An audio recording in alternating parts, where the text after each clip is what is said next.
Guys. The Rep Assassin is clearly the worst weapon for Scout. I mean, just look at this thing. What are you gonna do? Smack people to death with a piece of cardboard? I mean, honestly, guys, listen to me, alright? I'm a medic main, alright? Therefore, I know everything about the Scout class. I mean, this is very clearly a terrible weapon. Like, who would even use this?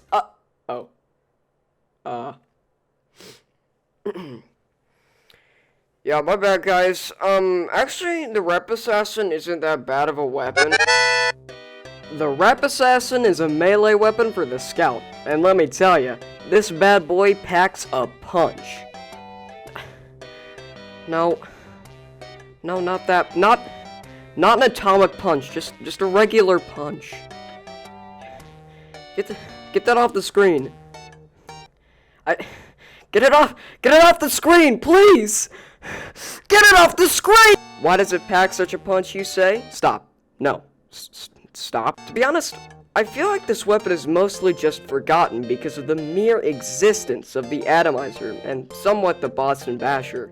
But some Scout mains insist on having it in their loadout anyways. Why? That's what I'm here to answer. But first, we gotta get into the stats. The Rep Assassin has a bauble alongside a piece of cardboard and wrapping paper. The base damage for the Rep Assassin itself does 12 damage. However, if it deals many crits, it will do 17 damage and 37 damage for critical hits respectively. The base damage for the bauble itself does 15 damage. However, if it deals many crits, it will do 20 damage and 45 for critical hits respectively. The Rep Assassin actually has splash damage for the weapon as well, making it the only Scout weapon with splash damage. However, this hardly ever actually affects the damage of the weapon. With that being said, the Rep Assassin can also deal 4 to 13 damage to yourself as well if you're near the splash damage radius. Another stat for the Rep Assassin is it can deal bleed damage.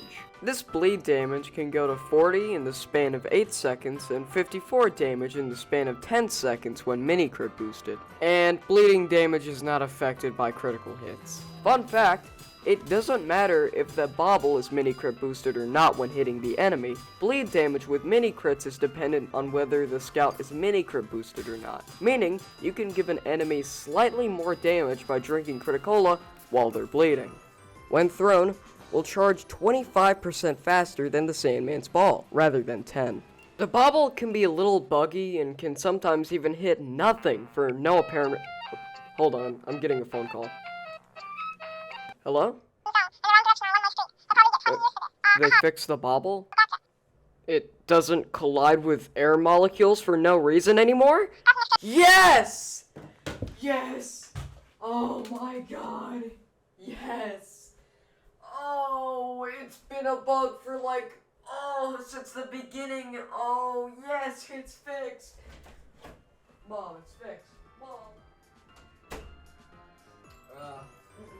I'm sorry about that, guys. I just had to do some stuff. But I'm back, and I'm feeling good. And let's just keep going.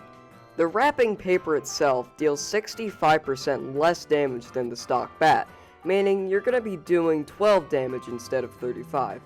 But honestly though, this really doesn't matter since using your melee as Scout isn't effective. Ever, really? Like, at all? But meleeing somebody with the wrap is the equivalent of shooting a Vac Medic or a Wrangled Sentry. It's gonna take forever for anybody to actually get hurt or even die. Like, a really long time. But I mean, hey, funny moments, am I right? We gotta get those funny moments, my fellow gamers. So make sure to get those funny moments with the Rep Assassin, and not the bauble, but specifically the Rep Assassin. Funny.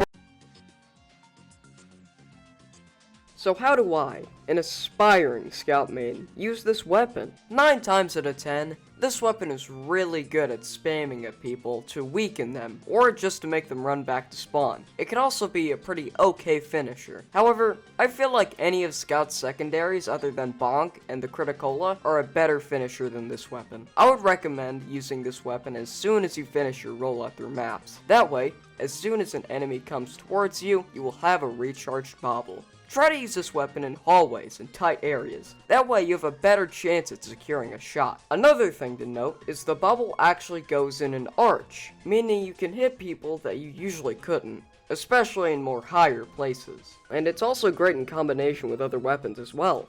Weapons such as the Babyface's Blaster, because of you being able to gain reliable speed through long-range damage over time. Another weapon being the Cleaver, making you a long-range scout that deals damage at a longer distance, which is usually the scout's worst distance for combat. However, if you're a fan of more consistent damage, then might I interest you in the pistol. It's just overall reliable, and you can't really go wrong with it either.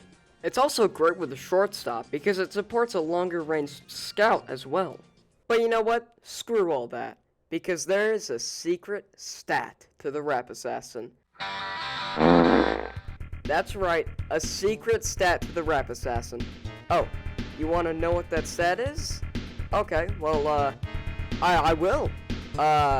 Just don't look at the wiki page in the weapon because it's a secret, and it's not even on there. So, yeah, just don't look at the wiki page, and I'll tell you. Alright, here's the secret stat. The moment you've been waiting for. The Rap Assassin deals guaranteed crits at long-ranged attacks. That's right. Literally nobody ever talks about the stat. It's not even mentioned in the weapon's description. Now, does it happen that much? No. Not really. But it exists, and people don't even talk about it. So why do I bring it to your attention? One simple reason. This weapon is a beast when you do long-range attacks. 84 damage may not seem like a lot, but it will to the enemy. They always run back to spawn if it isn't that far away, and that costs time, and time wins you games. So become the long-range, fast Boston projectile boy that you always wanted to be. Anyways, I'm Nerd Sauce, and that's a wrap.